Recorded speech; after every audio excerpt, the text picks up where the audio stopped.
আসসালামু আলাইকুম, কেমন আছেন সবাই? আজকে সকাল থেকে অনেক চিন্তাভাবনা করার পরে এই ড্রেসটা বের করে নিয়েছি।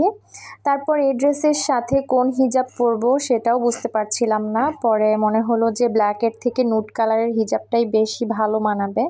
তারপর এই নুট কালারের ব্যাগটা নিয়ে নিলাম আর হালকা একটু সাজুগুজু করার জিনিস বের করে নিলাম। আর ছেলের জন্য ব্ল্যাক কালারের এই ব্লেজারটা বের করে নিয়েছি। তো এগুলো পরে রেডি হয়ে কোথায় যাব সেটা নিশ্চয়ই অনেকেরই প্রশ্ন। এই তো রেডি টেডি হয়ে বের হয়ে গিয়েছি। আজকে হচ্ছে একটা দাওয়াত আছে, সেই দাওয়াতে যাওয়ার উদ্দেশ্যে। তারপর এই তো রাস্তায় আর কোনো ভিডিও করা হয়নি। তারপর অবশেষে কমিউনিটি সেন্টারে চলে আসলাম। তো এখানে খাবারের টেবিলে বসে গিয়েছি আর আজকে আসতে অনেক বেশি লেট হয়ে গিয়েছিল।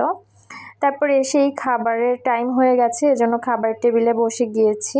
আর এখান থেকে আমি একটু চিকেন খাওয়াও শুরু করে দিয়েছিলাম। তারপর হঠাৎ করে মনে হলো যে একটুখানি ভিডিও করে নেই। তারপর ভিডিও করে নিলাম। তারপর চিকেন ফ্রাই খাওয়ার পরে আবার চিকেন রোস্ট নিয়ে নিলাম। আজকের খাবারগুলো কিন্তু অনেক মজা ছিল। তারপর বিফও ছিল, সেটা আর ভিডিও করি নাই। তারপরে হচ্ছে খাওয়া শেষ করে একটুখানি জর্দা খেয়ে নিলাম। তারপর খাওয়া দাওয়া শেষ করে আবারও এই যে মানুষজন অর্ধেকের বেশি চলে গিয়েছে, একটুখানি ভিডিও করে নিচ্ছিলাম। আর এই কমিউনিটি সেন্টারটা অনেক বড় আর অনেক সুন্দর, এখানে অনেক মানুষের আয়োজন করা যায়। তো এই সেন্টারটার একটুখানি আশেপাশে ভিডিও করে নিলাম।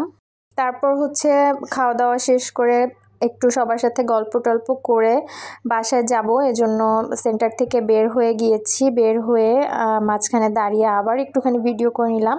আমি আপনাদেরকে আবার একটু দেখিয়ে দিচ্ছি, এই সেন্টারটা অনেক বড় ছিল, এটা অনেক সুন্দর আর সামনের জায়গাটাও অনেক খোলামেলা ছিল। এখানে দাঁড়িয়ে দাঁড়িয়ে সবাই ছবি তুলছিল, গল্প করছিল, আত্মীয় স্বজন সবার সাথে দেখা হচ্ছিল। তো সবাই সবার সাথে গল্প করছিল। আর এদিকে হচ্ছে আমার ছেলে এখানে খেলা করছিল ভ্যানের উপরে উঠে।